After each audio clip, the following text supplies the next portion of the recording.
Hi guys, it's Jenny with Art for Good. So today we're going to do another cake pan pour, and this one is going to start with a gradient that we're going to create in the background before we put our cake pan down and do a chaos pour or modified Dutch pour around the outside of this cake pan. And before I get started, I'm going to actually do an experiment today. I'm going to put some molding paste down. All right, now when I'm done, it's gonna look something like this. And I'm gonna let that dry for a good 24 hours before I even do anything else on the piece. So now I'm gonna start working on the central portion of my painting. And I just traced around the outside of my cake pan. And now I'm just putting down some paints. I'm using a white, I'm using a light violet, I'm using a cotton candy pink, as well as an orange color. And I'm just gonna mimic that on both the top and the bottom.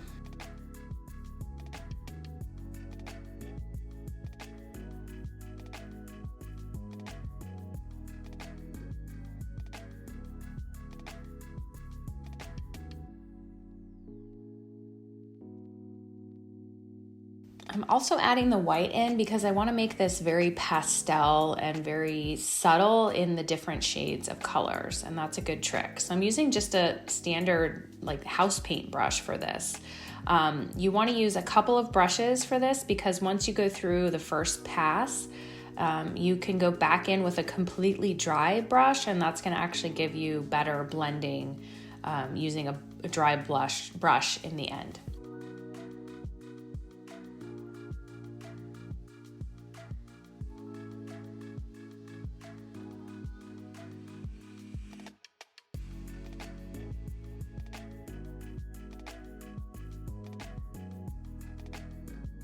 I'm just gonna keep tweaking this a little bit, putting a little more pink in the center to make it kind of exactly what I'm looking for. I'm trying to mimic a sunset type of a feel in this central portion, and then it's gonna be like an ocean wave kind of sweeping across towards the bottom piece of this.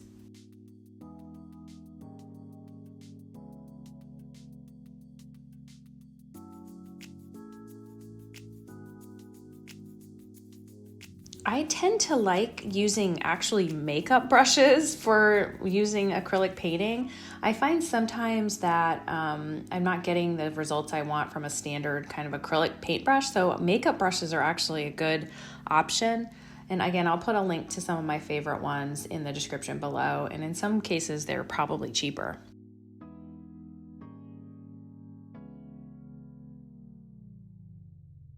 Now, just in case you didn't notice, this paint that I'm using is just straight out of the tube. I did not thin this out in any way. However, the rest of the paint for the painting is going to be thinned out using paint and something called Floetrol if you're new to acrylic paint pouring. And this is a paint additive that is used as a medium to help thin the paint without compromising the integrity of the colors that you're using. It also is really notorious for helping to create some cells or some really interesting effects when the colors and different paints blend together. So I have a whole video on how I mix my paint. I'll put a link to right here. You can check that out if you're interested.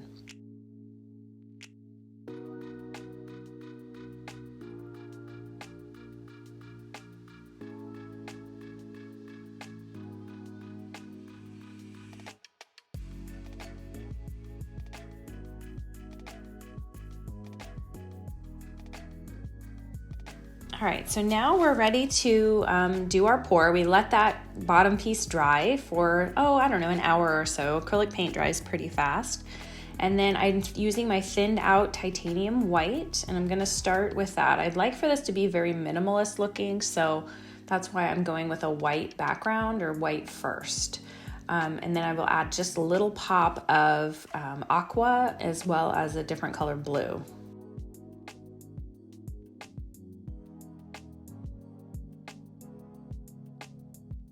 Going in with the aqua now, and only going in, about halfway or 3/4 of the way around the painting. Around the cake pan.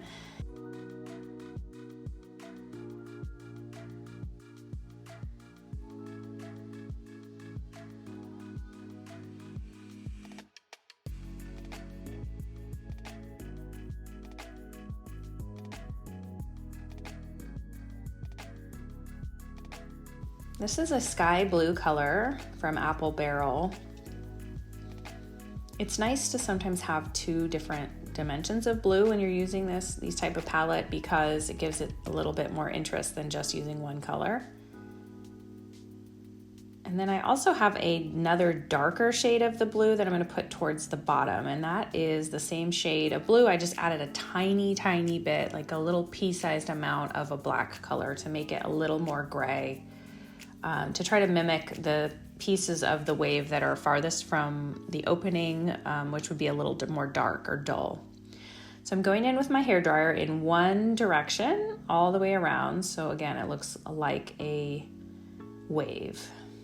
I don't want to go too crazy here because I want to leave this as a very minimalist looking wave. But you do need to sort of blow out the extra paint, because if you leave too much paint on the canvas, once you remove this cake pan, it's going to be a bit of a nightmare, and the paint will usually kind of flood to the center, and it will compromise the circle that you've worked so hard to create.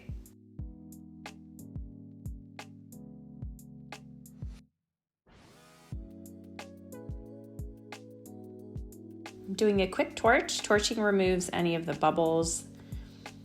Also helps the cells come out. I'm just gonna take my palette knife and sort of clear off some of that top paint that I don't want to keep on there.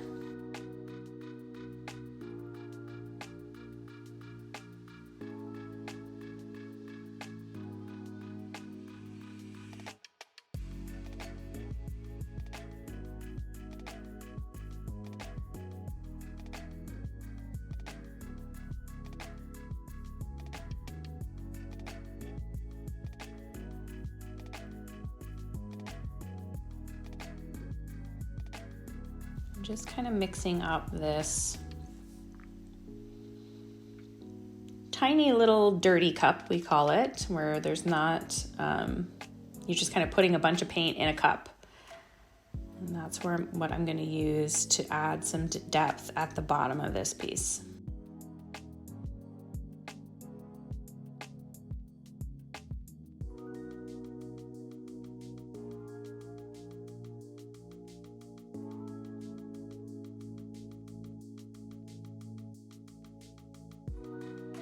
My plan is to try to do some chameleon cells down here at the bottom.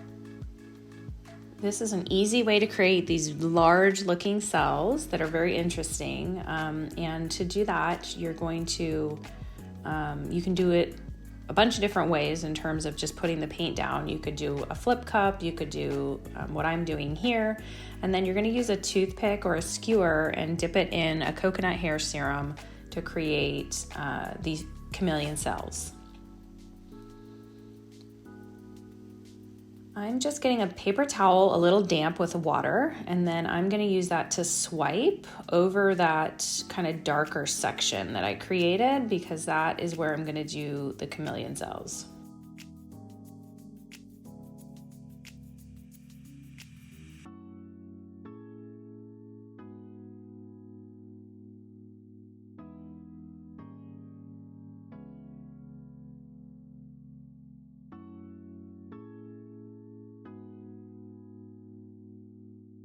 Now I'm not really loving how it isn't symmetrical now, so I'm gonna just use my palette knife to create a little more symmetry here.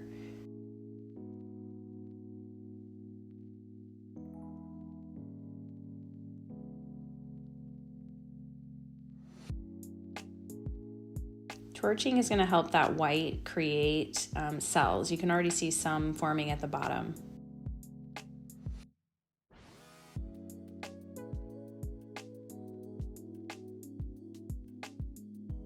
All right, so I'm going in with my hair serum here in a small cup, and then I'm getting a skewer, and I'm just gonna dip it once. You don't need to keep dipping. You just need to do it once and continue to kind of poke it around in the paint. Now, once this fully dries, you are gonna need to take some rubbing alcohol with a cotton pad to remove this oily residue from the painting. Otherwise, it will compromise the finish of the painting.